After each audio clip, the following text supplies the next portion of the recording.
vient de démarrer. Tous les participants sont en mode écoute seul. Bonjour à tous. Voilà, on va commencer notre live. On a attendu quelques petites minutes que tout le monde puisse se connecter. Là, je vois qu'il y a 90 participants. Il y a sûrement certains qui vont se connecter par la suite, mais du coup, on va débuter. Du coup, je vous souhaite la bienvenue à notre live session libre Pensée SEO, optimiser un site web. Je me présente, moi c'est Marion, je travaille chez Open Classroom et nous serons ensemble pendant 1 heure pour ce live. Nous avons la chance aujourd'hui d'accueillir Alan Piron-Lafleur, qui est un développeur web dans sa propre agence de développement, mais également intervenant dans une école privée et aussi mentor et évaluateur chez Open Classroom sur différents parcours, donc sur les parcours développeur web, front-end et PHP Symfony principalement. Voilà, Alan, si tu veux dire un petit bonjour. Hop, oui, bonjour. Comme elle l'a dit, tout est juste. Je suis mentor sur OC évaluateur et la plupart de mon temps, c'est à mon compte. Je suis dans une agence web qui est la mienne. On est 3 au total. Et donc, dans l'agence web, on fait du web, des sites internet, ni plus ni moins, que ce soit pour particuliers ou pro et surtout des grosses entreprises. Et au-delà de ça, je donne des cours dans une école physique pour des bacs +1. Évidemment, c'est moins physique depuis le mois de mars. Voilà, super. Alors du coup, quel est le contenu de ce live? En fait, Alan va vous partager des indications et des bonnes pratiques sur 2 exercices qui vont vous permettre une plongée dans les notions de recherche SEO et d'optimisation de votre site internet. Voilà, donc principalement, ça va être le contenu pendant cette heure-ci. Donc concrètement, comment le live va se dérouler? Après chaque exercice qu'Alan va vous partager, vous aurez la possibilité de poser vos questions. Ce que je vous conseille, c'est de poser vos questions à l'écrit sur la plateforme tout au long du live. Vous avez le petit onglet questions où vous pouvez donc poser vos questions à ce moment-là. Et du coup, on aura 2 sessions de questions-réponses après chaque exercice. Et à ce moment-là, vous aurez la possibilité de lever la main. Donc en fait, c'est une petite fonctionnalité que vous avez en dessous de votre onglet audio, comme ce qui est indiqué à l'écran. Et donc, si vous levez la main, je vais pouvoir vous donner la parole pour que vous puissiez vous exprimer en live et échanger avec Alan. Donc, si certaines de vos questions posées restent sans réponse durant le live, ne vous inquiétez pas, on prendra le temps d'y répondre dans les prochains jours qui suivront ce webinaire. Aussi, ce webinaire sera enregistré, vous aurez donc la possibilité de le revisionner par la suite. Voilà, je pense que j'ai tout dit. Maintenant, je te laisse la parole, Alan, pour débuter. Ça marche. Alors du coup, comme Marion l'a dit, le live va porter sur toutes les bonnes pratiques qu'on met en place en fait lorsqu'on reçoit un nouveau client pour un site internet. En gros, c'est la synthèse en mode webinar de ce que vous pouvez lire en ligne sur le cours SEO, mais avec un petit plus, ça ne servira à rien. Je vais donner quelques conseils pratiques, des retours sur mes expériences perso depuis ces 10 dernières années. Et voilà, vous plongez dans le SEO, mais d'un point de vue du développeur qui, pour le coup, a pas mal écumé le sujet à travers différents clients que j'ai eus. Donc, en fait, je vais prendre un exemple fictif d'un client qui aurait une entreprise de vente de vin. C'est pas tout à fait fictif, je l'ai eu ce client, mais aujourd'hui, on va le faire en mode webinaire fictif. Son but, c'est de vendre du vin en ligne à travers son site web. Donc, pour ça, il va falloir que les gens le trouvent, le site web. Donc, on va commencer avec une petite série d'exercices. Je vais vous expliquer ce qu'on fait quand on a un client, quand on le reçoit. Quasiment la première chose qu'on fait avec lui, avant même de coder le site web. Je vais commencer par une anecdote. Quand moi, je reçois des nouveaux clients pour un site web, je leur pose la question « Pourquoi vous voulez un site web ?» Bien souvent, la réponse, c'est « Puis ensuite, c'est « Parce que tout le monde en a un. » Voilà. Et enfin, ils commencent à me dire ouais, « Pour que mes clients puissent me voir. » Donc, assez souvent, les gens, ils ne me parlent pas de l'essentiel, c'est-à-dire d'attirer des nouveaux clients. Parce que le but d'un site web, en fait, c'est ça. Avoir le plus beau site web du monde avec personne dessus, c'est pas très utile. Donc vraiment, le SEO, c'est super important, autant que le design, autant que l'ergonomie. C'est pour attirer des nouveaux clients. Et c'est le but d'un site web. Je le rabâche à chacun de mes clients qui n'en ont pas forcément conscience, mais c'est d'attirer, vraiment. Sachant ça, donc je vais proposer à l'entreprise qui vend du vin, je vais lui proposer de me lister les recherches Google sur lesquelles elle devrait apparaître. Alors moi, ce que je fais en pratique, c'est que j'envoie un petit Word à la personne. Dedans, il y a pas mal de questions, notamment sur les couleurs du site web, sur les pages qu'elles aimeraient voir, etc. Et il y a une partie SEO où je leur demande quelles seraient les recherches Google sur lesquelles vous voulez qu'on vous trouve. Et ça, c'est formulé comme ça, j'ai vu que c'était mieux que de leur dire quels sont vos mots-clés. Mots-clés, ils ne captent pas forcément. Tout le monde n'a pas la notion, tout le monde n'est pas dans le web comme vous, comme moi. Il faut vraiment parler de recherche Google. Sur quoi est-ce qu'on va vous trouver?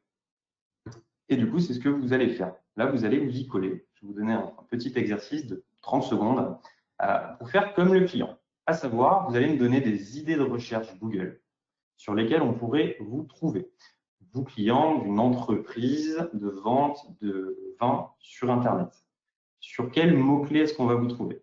Allez-y, servez-vous du chat. Vous m'écrivez quels seraient les mots-clés sur lesquels les clients pourraient vous trouver. Grâce à ça, je vais vous faire quelques petits retours parce que bien souvent, on se plante.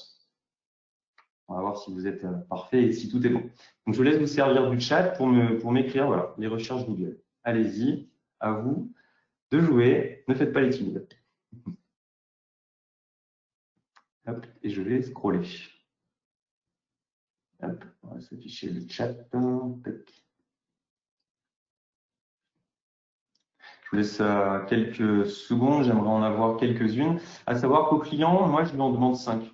Généralement, on commence avec ça, après j'étoffe un peu. 5 recherches Google qu'il trouve pertinentes. Alan, tu peux aussi peut-être passer au slide juste après. Ouais. Voilà. Exactement. Là, on est sur ce que nous allons réaliser, définir les mots-clés pertinents pour un site. Parce qu'en fait, ça commence comme ça, un site web. C'est pas « Bonjour monsieur, je vous code le site web ». Non. C'est d'abord question sur le SEO. Voilà, ni plus ni moins. Donc, parmi les questions qu'on va pouvoir retrouver, hop, les mots-clés. Tac. Je vais en prendre quelques-uns. Voilà. Donc, je vais vous donner des mots-clés. Il y en a qui sont bons, il y en a qui ne sont pas bons au niveau du SEO. Pour mon client qui vend du vin en ligne, il me propose les mots-clés. Alors, on va dire, qu'est-ce qu'on a? Vente vin en ligne. Vente vin en ligne. Typiquement, c'est une mauvaise réponse. Le client, là, je lui montre que son mot-clé n'est pas assez localisé. En fait, il faut que vos mots-clés soient localisés, surtout pour un nouveau site. Vente vin en ligne, c'est beaucoup trop générique. C'est beaucoup trop générique, il faut cibler. Vente vin en ligne Bordeaux, à la limite, ça c'est intéressant. Des fois, j'ai des clients qui me donnent des mots-clés vraiment pas précis. Typiquement, je suis en train de faire le site web d'une psychologue, elle voulait être référencée sur psychologie. Non, c'est pas possible. Là, clairement, on le dit d'emblée au client. Le mot-clé psychologie, il est tellement générique, il y a des éléphants qui sont assis dessus, on ne peut pas les bouger, jamais vous allez ressortir. Il faut plutôt cibler du psychologue plus le nom de la ville. Généralement, c'est ça. La clé du SEO, c'est vraiment de cibler sur du local avec le nom de la ville généralement. En fait, c'est de la niche. Et ça, c'est obligatoire. Mon client, je lui demande au moins 5 mots-clés de niche, 5 recherches Google, vraiment ciblées. Une fois qu'il m'a donné ces recherches, elles ne sont pas forcément bonnes, elles ne sont pas forcément qualitatives. Voilà ce que je fais, généralement avec lui en partage d'écran quand je peux le faire. Hop, je vous glisse ici la fenêtre Google. Une fois que j'ai ma liste de mots-clés avec le client, je vais aller sur Google AdWords. Hop. Donc, ça, c'est l'étape 2. La première, c'est lister tous les mots-clés. L'étape 2, c'est aller sur Google AdWords. Se connecter. Ici, vous utiliserez votre compte Gmail. Moi, je suis déjà connecté, donc évidemment, il me log auto. Voilà. Et du coup, vous, si c'est la première fois que vous allez sur AdWords, il vous demandera de créer une campagne. Moi, je l'ai déjà fait. C'est une campagne bidon. Donc, c'est avec nouvelle campagne. Vous devez créer une campagne. Il faut en fait tout remplir. Tout simplement, il vous demande un budget, vous mettez un truc bidon, on s'en fout. La campagne, elle ne verra jamais le jour, vous n'avez rien payé pour. Vous mettez tout bidon, voilà, et la campagne, elle est en pause. Tout simplement, elle n'est pas active. Mais le fait de créer une campagne vous donne accès à ça. C'est ici que ça se passe. Là, dans Outils et paramètres. outil de planification des mots-clés. Et là, c'est quand même super parce que Google, the number one dans les moteurs de recherche, nous donne ces chiffres, en fait, ni plus ni moins. Trouver de nouveaux mots-clés. Voilà. Et là, on commence déjà à avoir une différence entre les développeurs qui font pas ça et les développeurs qui font ça. Les développeurs qui ne font pas ça, il y en a beaucoup.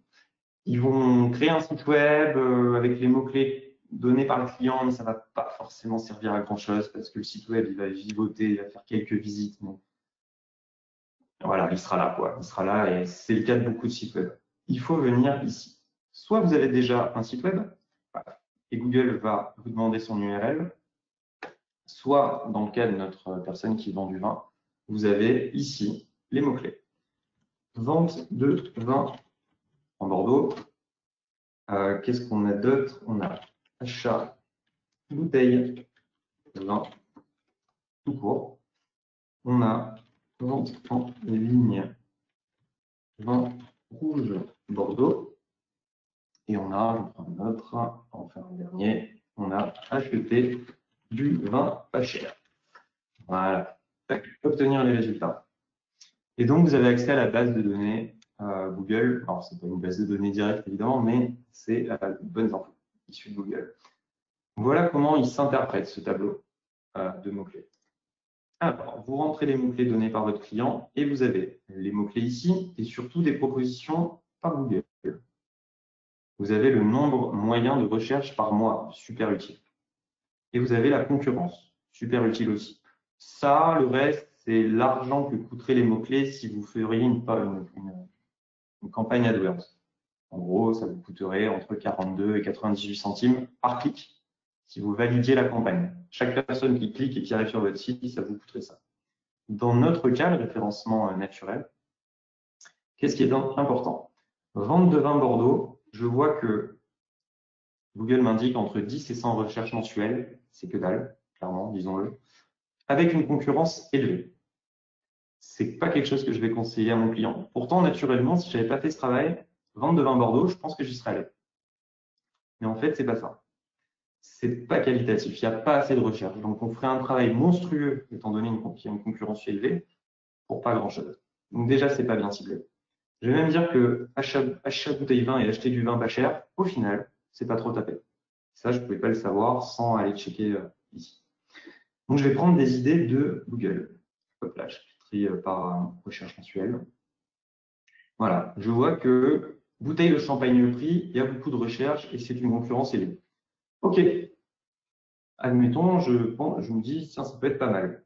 Est-ce que maintenant c'est qualifié? Il y a une histoire de qualification dans le SEO. Et ça aussi, beaucoup de gens ne comprennent pas forcément. C'est que j'aurais beau avoir 1000 visites sur ça, si je ne vends pas de champagne, voilà, ce ne sera pas forcément super utile. Il faut vraiment cibler des mots-clés qualifiés, qualitatifs. Et par exemple, pour moi ici, sur une entreprise, je vous donne le cas concret, sur une entreprise, je vais aller chercher d'abord s'il n'y a pas des concurrences un peu faibles, hein, avec un petit volume de recherche. Et on voit que dans le domaine du vin, c'est tellement non, ici, c'est très très ciblé. Si je vendais du champagne launois, ce serait pas mal, parce que la concurrence est faible. Ici, on voit qu'il y a du moyen sur vente aux enchères vin Bordeaux. Pourquoi pas? Il n'y a pas un gros volume de visites, mais sur une concurrence de faible à moyenne, ça peut être intéressant de s'y positionner. Et sinon, après, ça va être de la concurrence élevée, bien entendu. Donc forcément, on va être obligé d'aller sur de l'élevé en concurrence. Et là, je vais cibler des mots-clés pertinents avec mon domaine d'activité. Typiquement, je pense que je parle beaucoup de champagne. Je pense que j'irai sur prix bouteille de vin et commencer à aller sur un mot-clé comme ça. Je vous expliquerai tout à l'heure comment on se positionne sur des mots-clés comme ça. Il ne suffit pas d'écrire prix bouteille de vin partout dans Google. Bref, en tout cas, voilà, je fais mon petit marché comme ça. Si je prends un client, je parlais de la psychologie tout à l'heure, psychologue, ok, hop, je mets juste un terme, obtenir les résultats. Voilà, il va me donner quelques listes de mots-clés. Vous voyez, à partir d'un seul résultat, on peut en avoir. Et je vois que là, c'est super intéressant parce qu'il n'y a pas beaucoup de psychologues à Poitiers. Par contre, il y a de la recherche, voilà, tout simplement. Et c'est comme ça que je vais construire ce que sera mon site web sur le plan du SEO. Il faut trouver un maximum de mots-clés. Là, je vous l'ai fait en 5 minutes. ça prend des heures et des heures. Parce que là, j'ai mis 5 mots-clés, achat, vente, Bordeaux, etc. Il faudrait que j'en mette plein. Il n'y a que mon client qui connaît bien son domaine. Moi, je peux avoir quelques idées, mais c'est en retour, en aller-retour avec le client, ça prend longtemps. Si vous êtes pour un site web personnel, vous n'avez pas besoin de faire des allers-retours avec le client, mais c'est long. Il ne faut pas que vous ayez envie d'avoir tout de suite, c'est vraiment long. Il faut cibler au maximum ces mots-clés. Donc, prenez de la concurrence faible à moyenne et prenez un nombre de recherches mensuelles assez élevé quand même. C'est le but. Et à partir de ce moment-là, vous avez fait tout votre travail de pré-production, c'est-à-dire que vous avez listé les mots-clés avec votre client, ou vous-même, si c'est un site pro, et vous les avez challengés ici sur Google AdWords. Maintenant, vous avez une liste de mots-clés et on va passer à l'étape 2 de ce webinar. Mais d'abord, je vais laisser place aux questions. L'étape 2, c'est post-prod, bien évidemment. Hop. Merci Alan. Bon, du coup, j'ai vu que vous aviez posé quelques questions sur l'onglet questions. Je vais juste vous laisser quelques petites secondes si vous souhaitez lever la main pour parler en public. Eh ben, n'hésitez pas, ne soyez pas timide. On va voir. Parce qu'on va y en avoir qui vont se lancer. Alors, il y a Agenor qui lève la main. Du coup, Agenor, je vais te laisser la parole. Bonjour, bonjour. Bonjour. Déjà, c'est Agenor, mais bon, c'est pas très grave, c'est pas très courant. Excuse-moi. Pas de souci. J'avais posé une question dans le chat, je savais pas comment ça marchait. En fait, c'est dans le cadre où, par exemple, on vend du vin, donc du Bordeaux, mais où en fait le nom du produit est le nom de la ville. Dans ce cas-là, si on habite à Bordeaux et qu'on vend du Bordeaux, mais si on vend du Bordeaux et qu'on habite à Lyon ou à Lille ou à Paris, est-ce qu'il n'y a pas un problème?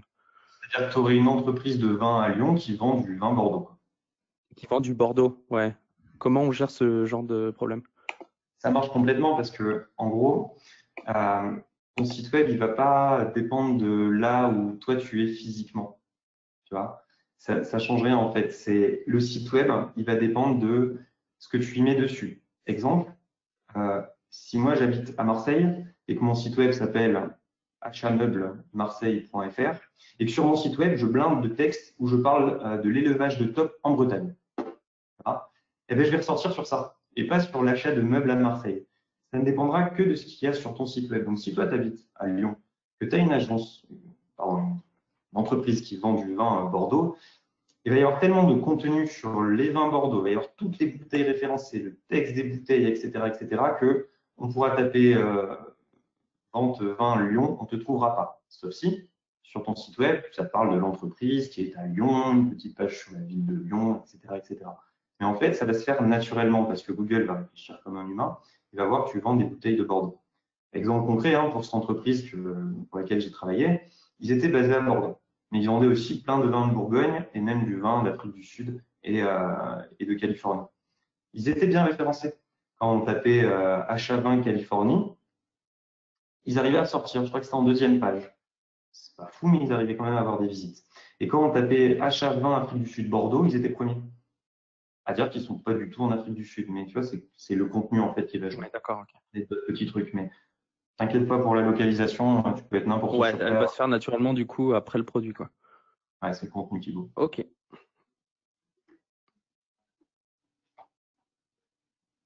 Ouais. Et on t'entend plus, Marion. Ah, décidément. C'est bon, Agenor? On a répondu? Ouais, c'est bon pour moi. Merci beaucoup. Alors, du coup, je vais donner la parole à Christelle. Christelle, c'est à toi. Ah, alors. Oui. Christelle, c'est Christophe. Tu as mal lu. Non, c'est bon. Cette fois, j'ai fait attention. On n'entend pas Christelle. Christelle, on ne t'entend pas. Je vais. Ouais, t'en as d'autres qui veulent intervenir parce que j'ai vu une question dans le chat. Alors, si tu veux répondre à une question qui a été posée à l'écrit, vas-y, je te laisse, Alan, et puis je donnerai la main à quelqu'un d'autre. Ouais, le SEO pour des CMS, oui, étant donné que là, on aborde vraiment les bases SEO. C'est-à-dire pré-production, alors que tu fasses un WordPress ou n'importe quel code à la main, Ça ne change vraiment rien. On va voir un peu de post-production. Là aussi, il sera complètement applicable à WordPress. Je vais me dire que nous, dans notre agence, des fois, on fait des WordPress. Clairement, un petit site vitrine, on ne s'embête pas à tout coder à la main et à faire une partie admin. On fait des WordPress, clairement. Et on référence sur un WordPress et tout ce qu'on va voir aujourd'hui, il n'y a aucun problème. Par contre, sur WordPress, il y a des spécificités qu'on ne verra pas là, mais qui existent, notamment sur tout ce qui est gestion de cache, sur augmenter la vitesse, parce que WordPress, c'est lent quand même. Et rien ne vaut le site à la main, codé à la main niveau référencement, parce qu'on maîtrise tout. Voilà. Sur WordPress, il y a des choses à faire, et on en parle dans le site, dans le cours optimiser le contenu. Si c'est ça, optimiser le référencement SEO. Il y a une partie exprès pour accélérer un site web créé avec un CMS. Je conseille de regarder ça dans la deuxième partie du cours. Il fait bien le topo et c'est que des points techniques à mettre en place. Voilà. Pour WordPress, il n'y a que ça qui change. C'est une histoire d'extension, de gestion de cache, etc. Alors, je laisse la parole à Alban. Ouais. Alban, tu es en live. Si tu…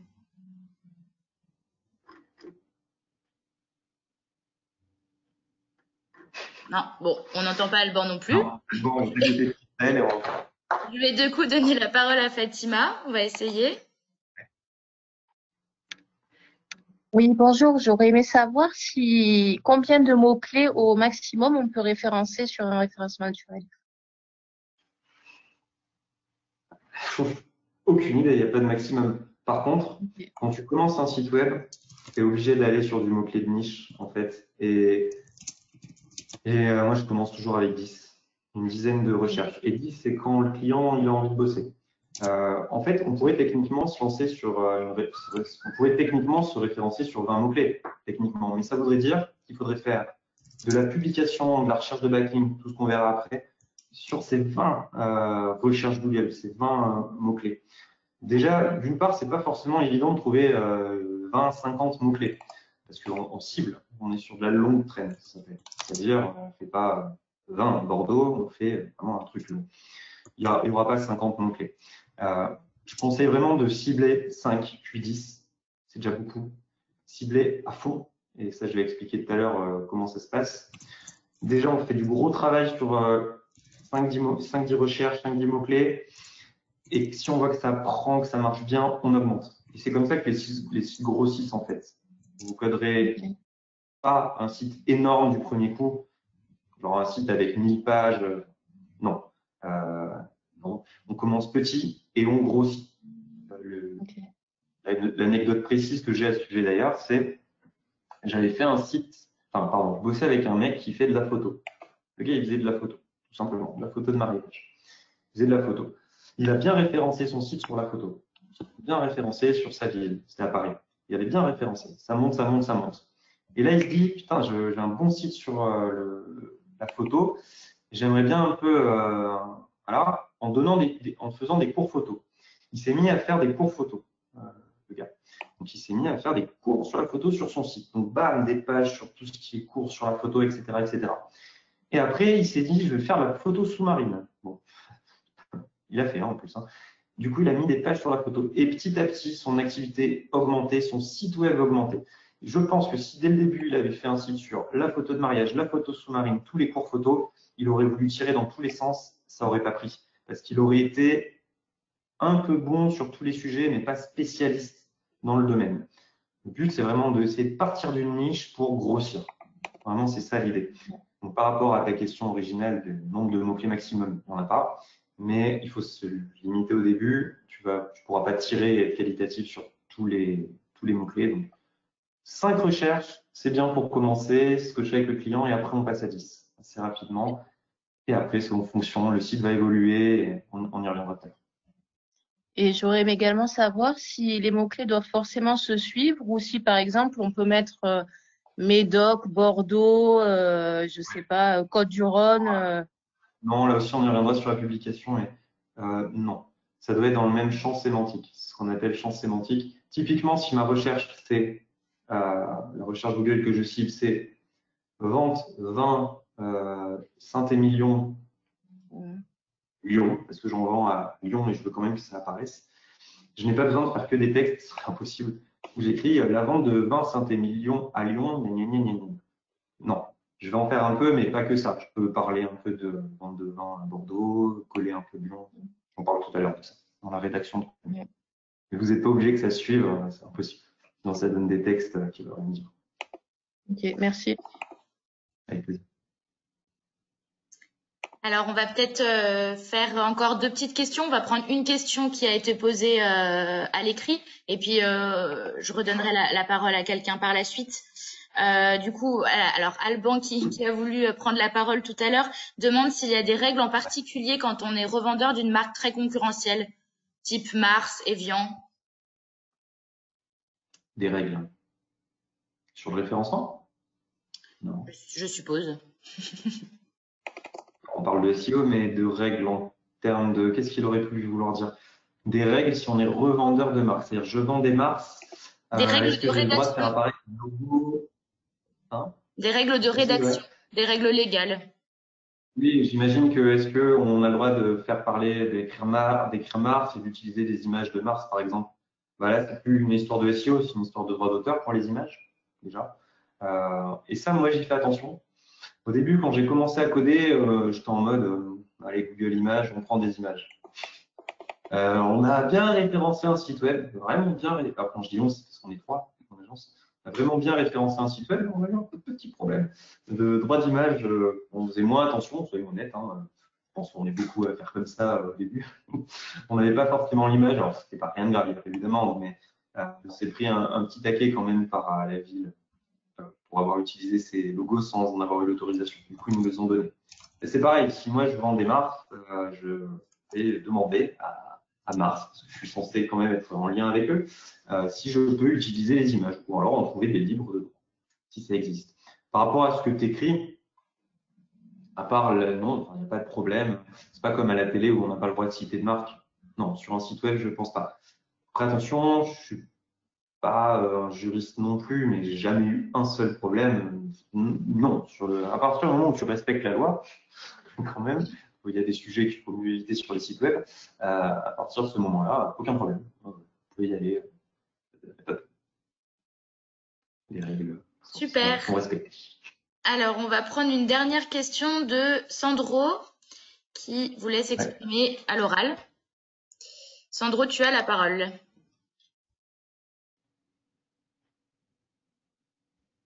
Et on n'entend pas Sandro.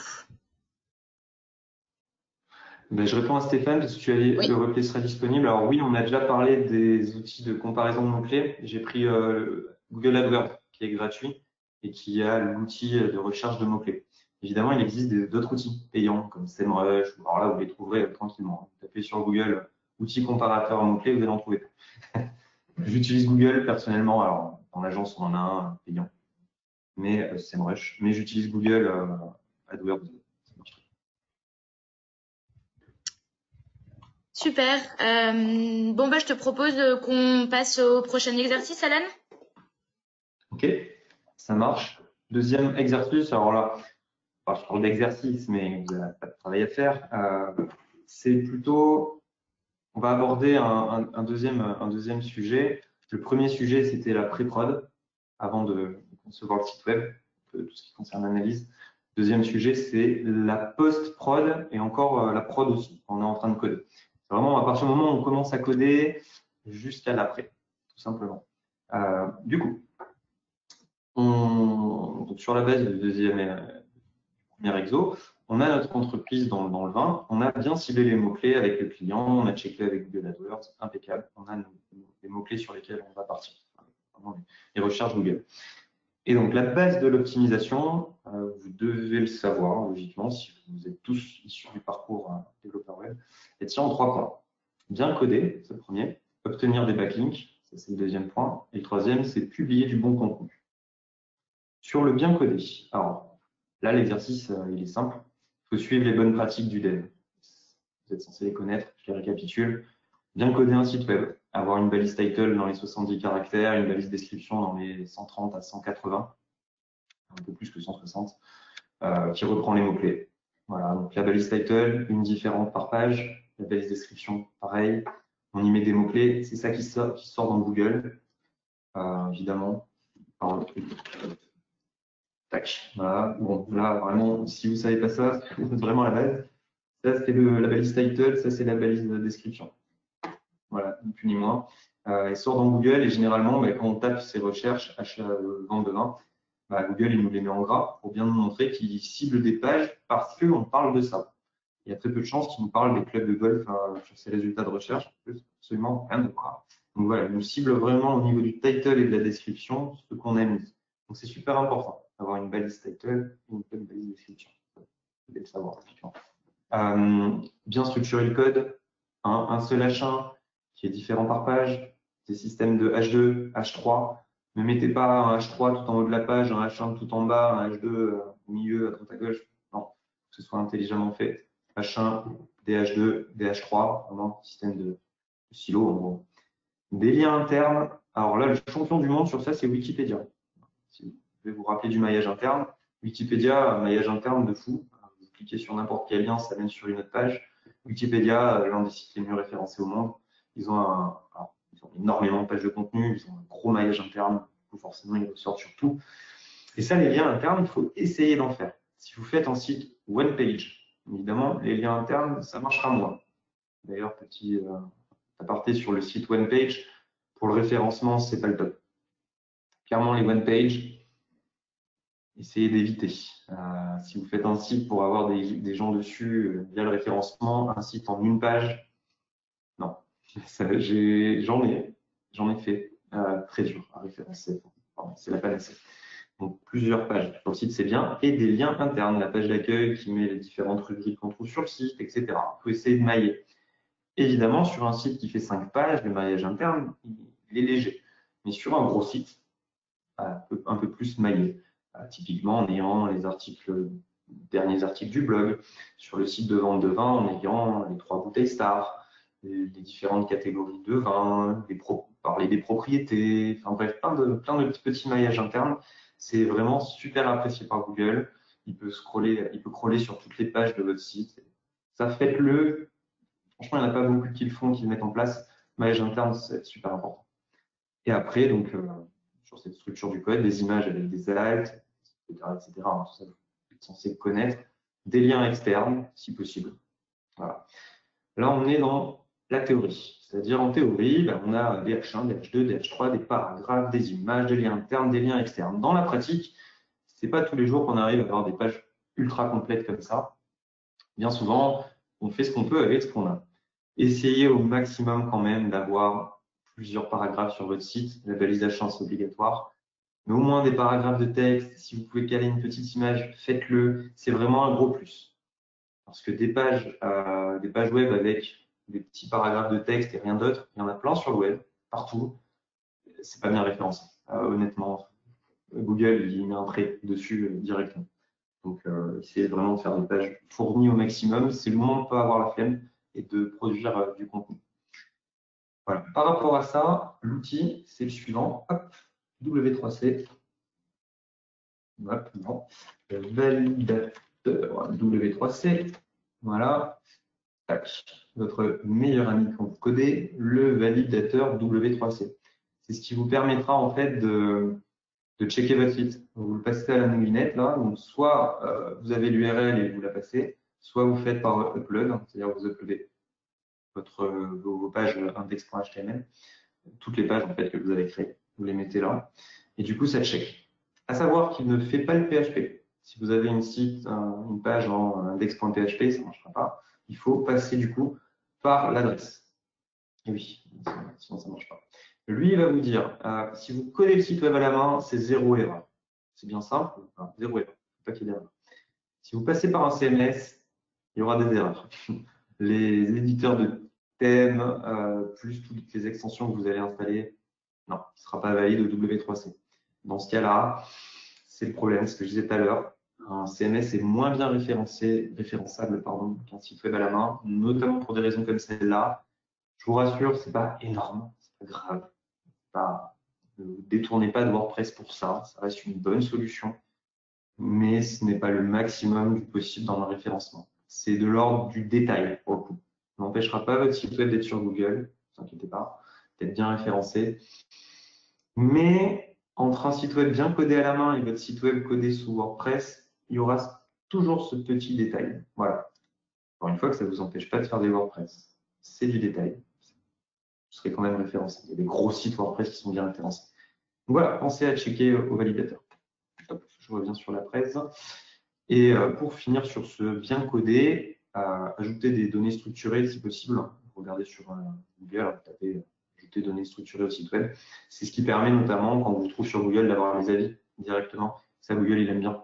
Il aime bien quand il y a les petites étoiles qui apparaissent parce que ça montre que vous en avez fait un peu, quoi. Il y a des avis, vous avez mis des données structurées, on gagne. On gagne à faire ça, ça rajoute un peu du contenu. Donc ça, c'est pour la partie bien codée.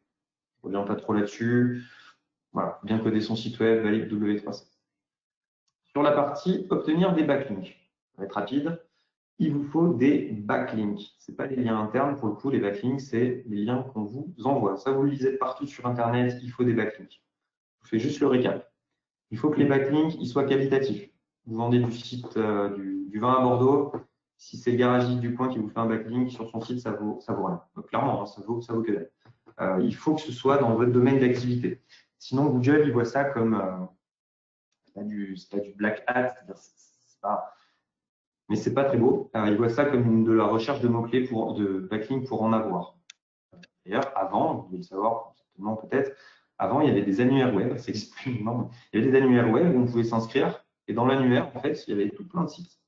Parce que Google était en mode, plus tu as de backlink, plus tu es bon. Ça veut dire, en l'occurrence, ce n'était pas le cas, c'était juste des gros backlinks dans tous les sens. Il faut que ce soit qualitatif.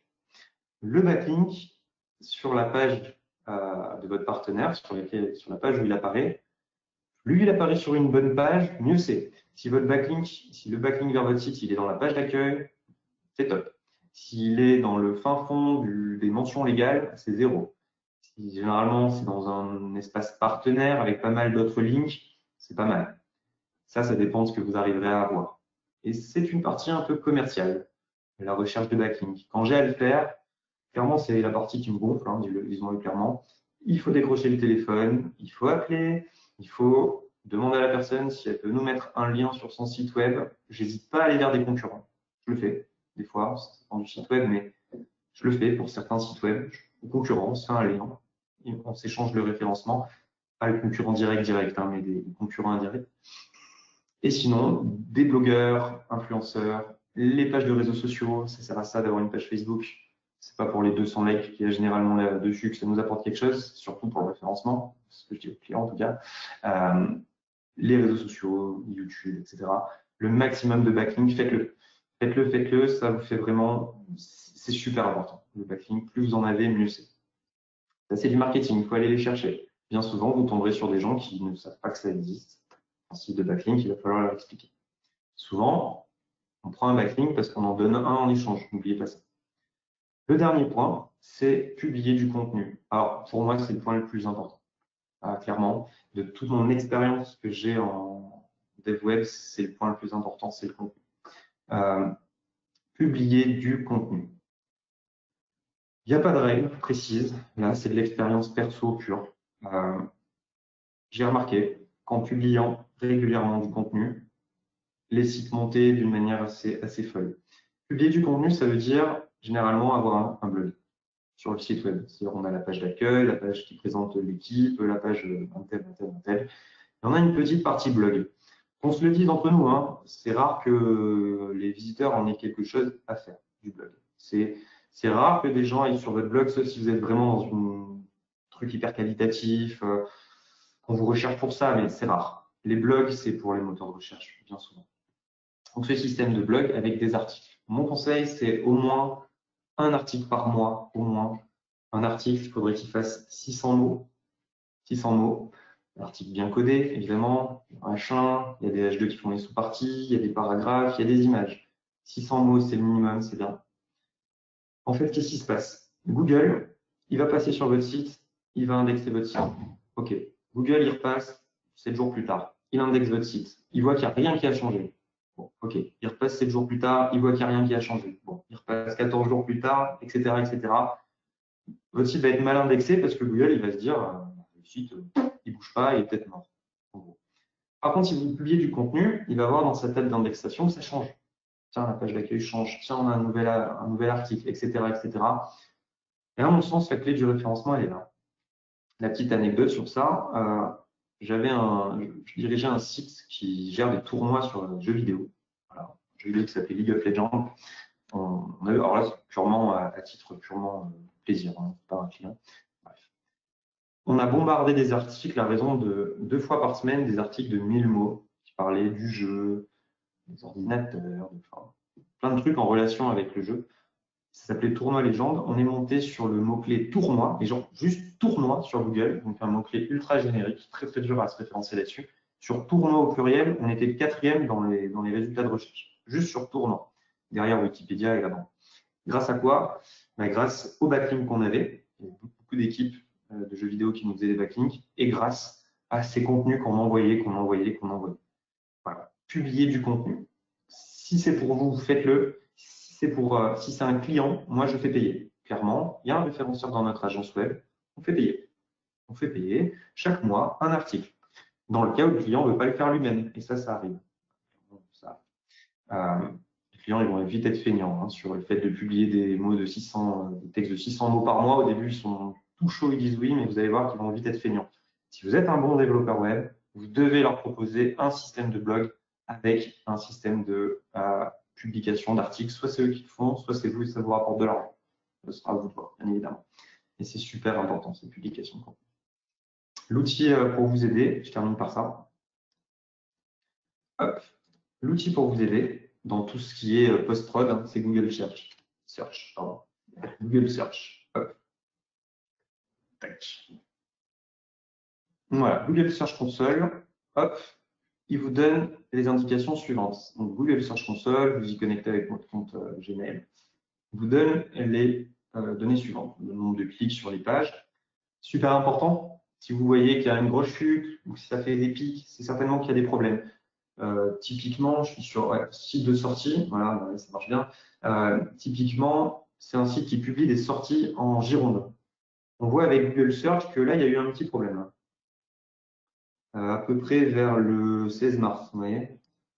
Bon, évidemment, on sait tous ce que c'est. Il y avait certainement moins de sorties en Gironde en mars-avril. Et du coup, forcément, moins de recherches. Et là, c'est un problème. Moi, je suis développeur web, je ne peux rien y faire. Je n'ai pas la résolution à ça. Il faut bien être attentif à ça. Performance, l'onglet qui nous intéresse le plus. Et ça, vous avez intérêt à y aller régulièrement quand vous gérez un site web. L'onglet performance. Il vous donne le nombre total de clics et le nombre total d'impressions. Évidemment faible depuis le confinement. Et surtout, les requêtes. Que faire ce week-end en Gironde? On voit que quand quelqu'un tape ça dans Google, on ressort 236 fois et il y a 81 clics. Et ainsi de suite. À quoi ça sert ça? Ça sert à savoir sur quels mots-clés vous devez continuer à vous positionner. Et ça, c'est super important. C'est bien d'avoir analysé les 5 mots-clés au début, ce que je vous disais de faire, ou les 10, et d'avoir augmenté. C'est super important d'aller checker si ces mots-clés vous rapportent. Typiquement, si là j'ai un mot-clé, je vois où on a fait du référencement et il n'y a pas d'impression, au bout d'un moment, j'abandonne. Je veux dire à peu près au bout de combien de temps? Au bout d'un moment, j'abandonne. Mais là, si je vois que mes mots-clés ils commencent à payer, ouais, je vais continuer à publier dessus. Je vois que les impressions montent. Je vais publier dessus. Super important. Pensez-y à Google Search Console, il faut le faire. Et la partie impression. Pour finir, les parties de Google Search Console utiles. Couverture. Il vous dit s'il y a des pages qui ont des erreurs. S'il y a des erreurs comme là, vous cliquez dessus, vous allez les soigner. Le sitemap à envoyer sur Google, c'est ni plus ni moins que le plan de votre site. Il faut lui en envoyer un. Ça génère facilement. L'ergonomie mobile, il vous dit les quelques problèmes qu'il y a. Par exemple, il y en a 3, il vous dit exactement pourquoi. Texte illisible, car trop petit. Je clique, je vais voir sur la page concernée. Il y en a plusieurs, c'est une page de catégorie. Il y a un petit truc à réaliser, une petite correction. Ça arrive souvent, il suffit que le client ait écrit des textes et qu'il ait mis une fonte, enfin bref. Je vais checker régulièrement ergonomie mobile, il faut que tout soit valide. Voilà. C'est souvent qu'il y a des erreurs qui arrivent. Et pour finir, ici, vous devez le faire. Essayez Page Speed Insight. Je ne vais pas le faire, ça met un peu de temps, mais quand on clique dessus, En gros, il va crawler le site web, voilà. Et à la fin, il vous dit si votre site web est rapide ou pas, avec un score et des bonnes pratiques. Faites-le. C'est super important d'avoir un site web rapide. Super important dans les optimisations. C'est ce que vous apportera la Search Console. Les performances pour checker vos mots-clés et tout le reste que je vous ai présenté. Pensez-y, faites-le. On est beaucoup de développeurs à plus aller dessus. Moi, je le fais bien maintenant, mais au début, je l'avais installé et je ne regardais pas. Ne tombez pas dans ce piège-là. Vous allez commencer en développement, regardez bien Search Console, regardez si vos mots-clés sont pertinents. Et voilà. C'est tout pour la post-prod en termes de base. C'est déjà pas mal de choses à savoir. Je récapitule ça. Bien coder le site web, obtenir des backlinks, publier du contenu, au moins tous les mois 600.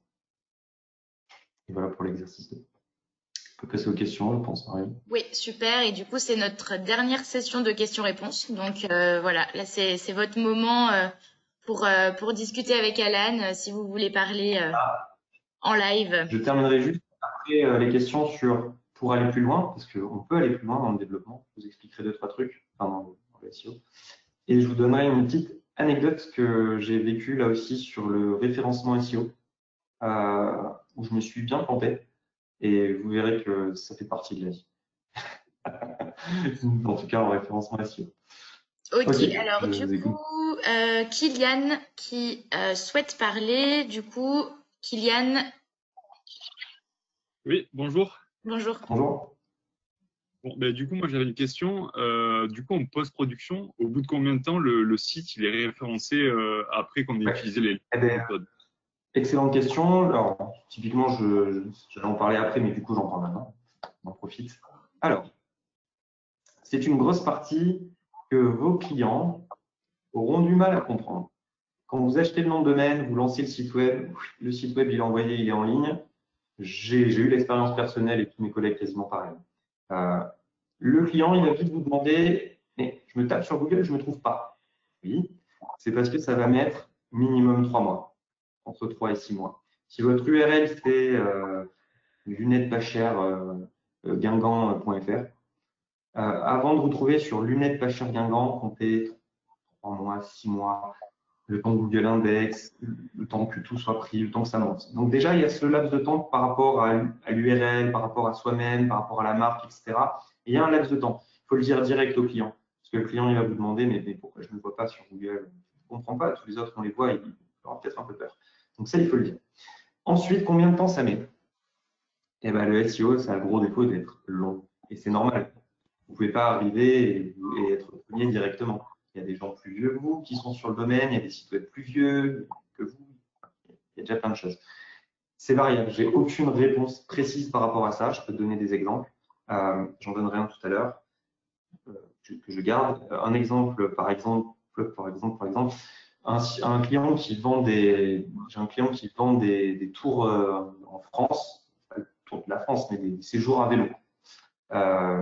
Il voulait qu'on le trouve sur Voyage Vélo France, c'est ça. Ça a mis 1 an avant de se hisser à la 5e page de Google. Non, 3e page. Je sais que c'était loin, parce qu'il y avait beaucoup de monde sur ce créneau en fait. Il voulait être référencé à l'international aussi. Ça a mis du temps. Et ça, c'est dur parce que le client, il ne va pas forcément comprendre que ce ne soit pas instantané. Je vous conseille vraiment de communiquer avec votre client en amont. Il ne faut pas que ce soit une surprise pour lui. Moi, je leur dis systématiquement, on prend les mots-clés, je leur dis, je vous préviens, ça va mettre du temps. Ce mot-clé-là, il est concurrentiel. Si vous prenez un mot-clé, quand vous le tapez dans Google, il n'y a personne, vous pouvez lui dire dans 5-6 mois, on sera en première page. Large. Vraiment, si c'est un truc que personne ne fait. Voilà, vendre du miel dans le Poitou, par exemple.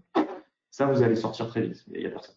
Par contre, si vous êtes sur Camping Arcachon, il y a tellement de monde que ça va peut-être mettre 2 ans, 3 ans avant d'arriver en première page. Peut-être vous y serez jamais. C'est là où c'est compliqué. Le SEO, en fait, tu vois, j'ai pas de réponse précise. Je peux pas te dire au bout de tant de mois. Ça dépend de la concurrentialité, je prends le mot, du domaine et puis du travail que tu mets derrière. C'est surtout ça qui est super important. Compte au moins 6 mois, en tout cas, pour les recherches. Au moins 6 mois. Okay. J'avais une autre question, si je peux la poser, si ça pose pas de problème. Oui, vas-y. Du coup, quand on utilise un CMS, par exemple WordPress, est-ce que tu as des méthodes particulières ou alors un plugin que tu conseillerais pour optimiser? Ouais, bon, j'utilise Yoast, je fais la version payante, qui est bien, honnêtement. Elle est bien. Elle est bien, elle permet de sitemap évidemment, mais il donne les erreurs qu'il peut y avoir sur le site, un peu à la mode Google Search. Et surtout, sur chaque page, chaque article, on peut modifier les métadonnées, modifier, en gros, avec Yoast, c'est pas mal parce que on peut mettre sur une page donnée, on met les mots-clés et il va nous dire ce qui est bien, ce qui n'est pas bien par rapport à ces mots-clés. Il y a des trucs super durs à faire respecter, utiliser des voix passives, etc. Tout ça, je l'ignore un peu. Ce qui est important, c'est d'avoir que le mot-clé soit bien redondant, qu'il revienne, d'avoir un bon contenu. Tout ça, Yoast, il va le checker pour vous sur le CMS. Voilà. Après, tu as plein de plugins de gestion de cache. Tout ça, c'est aller plus loin. Là, je vais en parler. Pas te donner les plugins, mais je vais vous donner des ressources en ligne qui en parlent extrêmement bien. Là, si on en parle, on en est pour 1 heure encore. Donc, Marion ne sont pas contents. Donc, je vous donnerai vraiment. Il y a des choses à faire spécifiquement pour le SEO, effectivement, à travers des plugins. Et c'est notamment, pas chercher, c'est pour améliorer la vitesse. C'est surtout ça. Sur le SEO, c'est ça. La plus grande problématique, c'est la vitesse. Ok, merci. Avec plaisir. Alors, je vais du coup donner la parole à Benjamin. Bonjour. Bonjour. Bonjour. Alors, ma question, elle concerne les backlinks. Donc, admettons que je veux mettre en avant mon propre site, donc créateur de site web. Les backlinks que je vais mettre sur les sites que j'ai créés, donc par exemple, comme tu prenais l'exemple tout à l'heure du garagiste, c'est donc un backlink qui va avoir aucun impact sur le référencement de mon propre site. Quasiment que dalle, encore que sur de l'agence de création de site web, il faut le mettre parce que ça apporte des visites en plus. Au niveau de la pertinence, non, non, quasiment rien. Le must, c'est d'essayer d'avoir des backlinks quand il y a une création de site web sur des sites dédiés. Malte, par exemple, Open Classroom, s'ils acceptent de te le mettre en pleine page d'accueil, t'es tranquille. D'accord. Il faut aller chercher dans le domaine. Moi, par exemple, j'ai pas mal de backlinks sur les sites d'agences web. Je suis développeur web, on a une agence. Des fois, je sous-traite avec des gens sur tout ce qui est rédaction, ça arrive de sites, enfin de contenu. Sur tout ce qui est design, on gère pas, on a un graphiste, mais on va pas gérer forcément toute la partie graphique tout le temps, parce qu'il y a trop de travail. Et ces gens-là ont eux-mêmes des sites web et ils nous font des backlinks. Tu vois. On a même sous-traité avec un développeur, on a mis un petit backlink vers son site, il nous l'a mis. Ça, c'est qualitatif, ça reste dans le domaine. Tu as des sites comme Malte, comme coder.com, etc. Il y en a plein dans le site web. Le maximum de backlinks provenant de ça. Effectivement, le site que tu crées pour le garagiste du coin, tu vas être dans le footer développé par tatati tatata. C'est plus comme quand tu apposes ta signature sur un tableau. C'est tiens, qui c'est qui a fait ce site, il est bien, hop, boum, on arrive chez toi. En termes de poids SEO, pas beaucoup. D'accord, c'était ma question, merci. Avec plaisir. Alors, on va prendre une dernière question. Jean-Marc.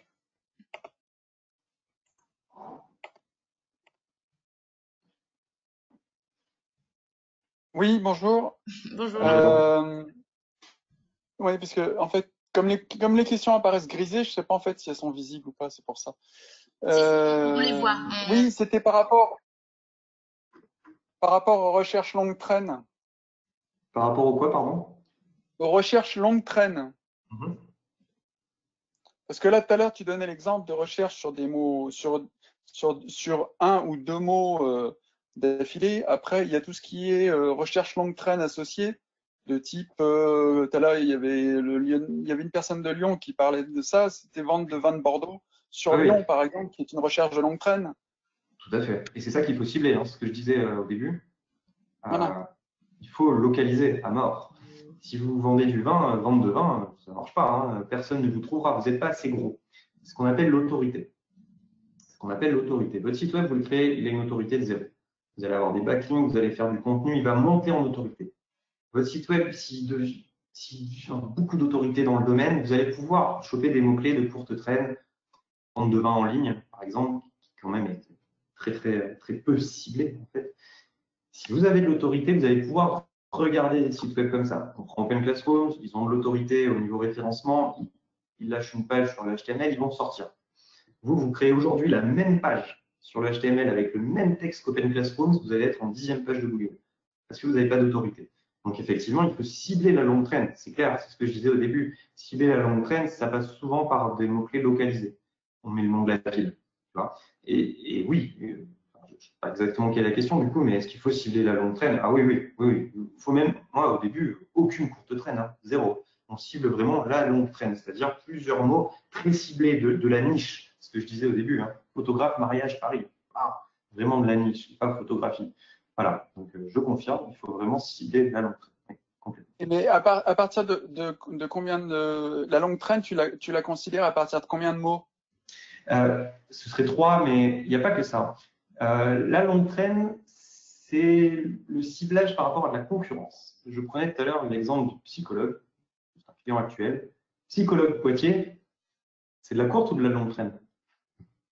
Il n'y a que 2 mots, mais c'est hyper ciblé en fait. C'est hyper ciblé parce qu'il n'y a pas de grosse concurrence sur le domaine. Camping Arcachon, c'est de la courte ou de la longue traîne? Il n'y a que 2 mots, de la courte, mais c'est pas du tout ciblé. Même si c'est Camping Arcachon, il y a une telle concurrence qu'il faut essayer d'aller cibler. Moi, aujourd'hui, je lance un camping à Arcachon, mon site web, ou Serrurier Paris. Vous voyez le truc. On va prendre Serrurier Paris, c'est encore pire de tous celui-là, je pense. Je ne vais pas me référencer sur Serrurier Paris. Je vais faire comment réparer une serrure soi-même, par exemple, à Paris. Il faut voir hein, avec les outils avec Google AdWords si vraiment c'est de la recherche, mais je vais créer du contenu, je vais créer des pages sur porte bloquée, que faire, par exemple. Et je vais carrément traiter du truc intégralement sur mon site web du serrurier. Je ne vais pas aller choper 2 mots de courte traîne, mais parce qu'il y a de la concurrence. Psychologue Poitiers, je fais une page où j'écris un psychologue à Poitiers, vous retrouve, gna gna gna. Enfin, tu vois ce que je veux dire? Oui. Donc, c'est pas tant une histoire du nombre de mots que de la concurrence qu'il y a et du ciblage qu'il y a dans le domaine, en fait. Voilà. D'où l'étude pré-prod qui est super. Voilà. Ah. Ça te répond à ta question, Jean-Marc, c'est bon? Oui, ça répond à ma question, pas de problème. Super, merci. Du coup, ce que je te propose, Alan, c'est que tu passes à la suite pour conclure sur les notions que tu as pu aborder, puis pour présenter tes recommandations pour aller plus loin. Ok. La fin, résumé, je ne vais pas prendre mon temps sur ça. Résumé. Votre client, votre prospect vous contacte et c'est vous qui veut pour le site internet tellement vous êtes un génie. Vous allez faire une recherche SEO d'abord. Listez les mots-clés pertinents avec lui. Ce n'est pas vous le pro dans le domaine, c'est avec lui. Des allers-retours, par téléphone, n'importe. On liste plein de mots-clés. Vous le donnez en Word, vous les listez. Vous les ciblez sur AdWords. Vous créez une campagne, outils Google AdWords, on regarde s'il y a une grosse concurrence, s'il y a des recherches, etc. On cible des mots-clés. Vous développez le site en utilisant les bons mots-clés, évidemment. Et ces mots-clés, vous les mettez sur le site. Tout ce que j'ai dit tout à l'heure, les balises title, etc. Bien fait le site. Ensuite, vous avez l'optimisation, c'est-à-dire vous allez valider votre site au W3C, dans le cas d'un site codé à la main. En CMS, vous appelez ça. Vous allez utiliser, il faut prendre quand même des bons thèmes, hein, des thèmes qui passent, si vous avez 35 000 erreurs W3C, changez de thème. Vous allez utiliser Google Search Console pour contrôler l'indexation, c'est l'onglet couverture, l'ergonomie, la vitesse de chargement, les performances. C'est bien d'avoir des mots-clés, mais au bout de quelques mois, il faut voir s'ils rapportent. C'est avec Google Search Console.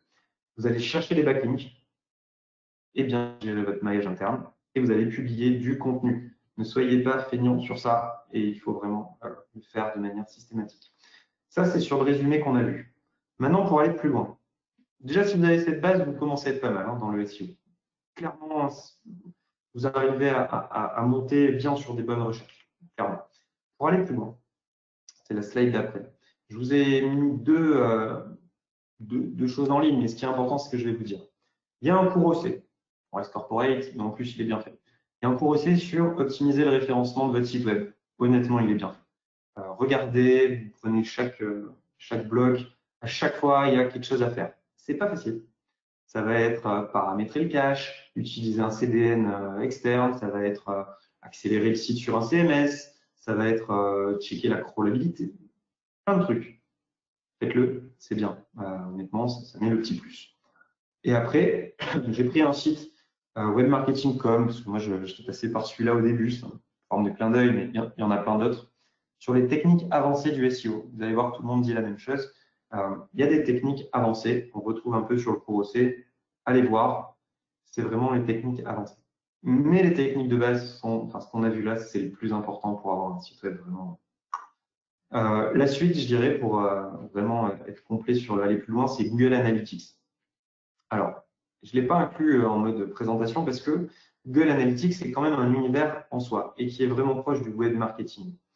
Toutefois, mettez Google Analytics sur votre site web pour voir la visite, déjà c'est bien, de savoir si votre site web est vu. Et vous avez une partie acquisition qui vous permet de savoir d'où viennent les gens.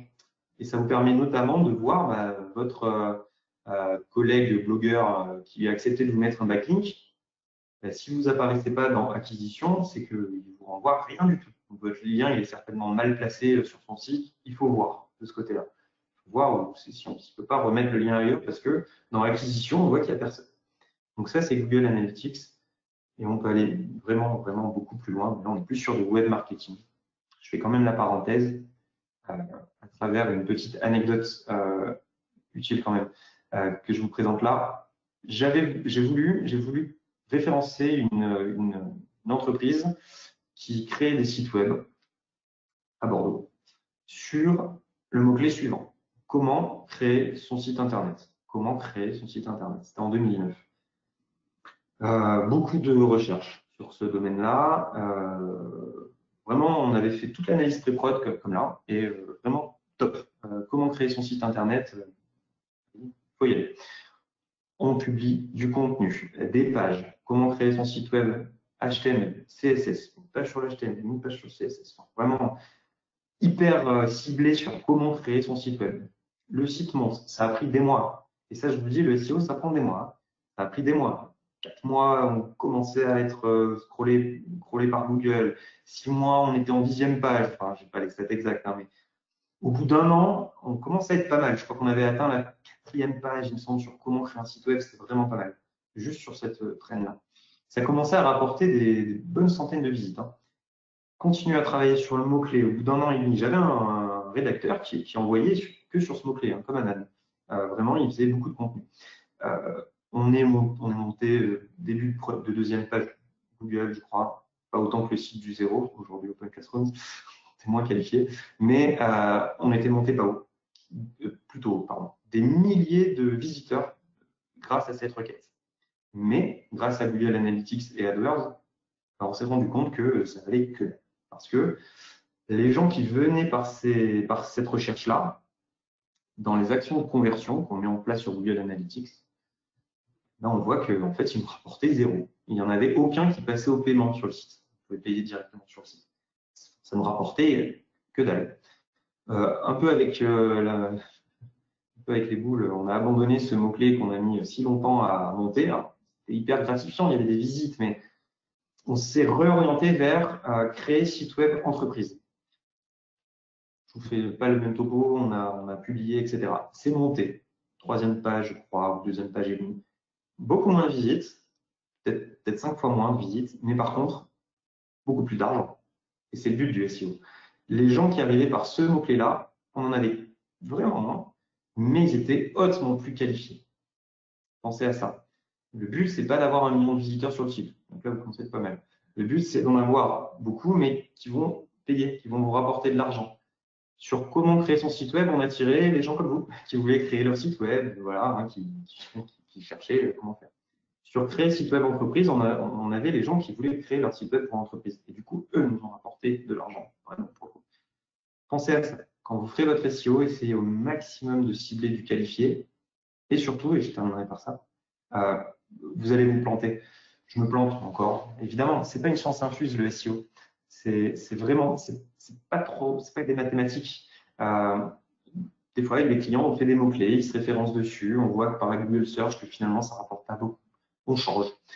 Des fois, on référence sur des mots-clés, ça rapporte beaucoup, mais aucun panier, rien. On change. Sauf que dans le SEO, ça met pas 15 jours. Ça met 6 mois, 7 mois, 8 mois. Il faut bien l'expliquer aux clients. Et c'est ça le SEO. On se plante. OK, on comprend, on change, etc., etc. Donc, voilà, je termine sur ça. Plantez-vous, faites-vous plaisir.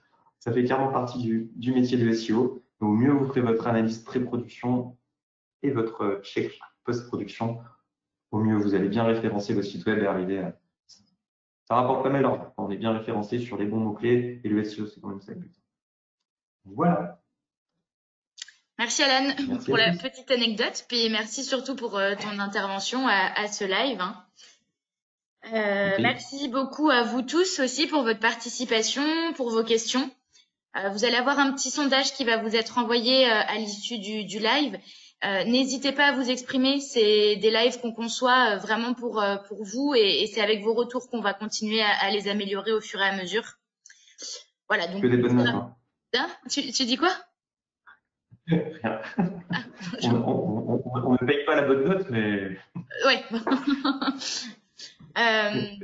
Bon, pour rappel, le live sera enregistré, donc vous pourrez le visionner à nouveau. Et puis, bon, il y a beaucoup de questions qui ont été posées dans le chat auxquelles on n'a pas pu les aborder, on n'a pas pu vous apporter de réponse. Du coup, on vous apportera une réponse quelques jours après ce live. Ce sera fait, ouais. Voilà, notez, si je peux conclure sur ça, le SEO, c'est donc de l'expérience, des échecs et il n'y a pas de science infuse. Vous ne trouverez pas sur Internet, faut faire ça et votre site web sera premier dans Google. Non, c'est à vous de bien analyser, bien checker les mots-clés, etc., changer, publier, obtenir des backlinks et ça roulera tout seul. C'est bon pour vous? Super, je vous souhaite à tous une bonne soirée et puis à bientôt pour un prochain live session libre. Bonne soirée à tous.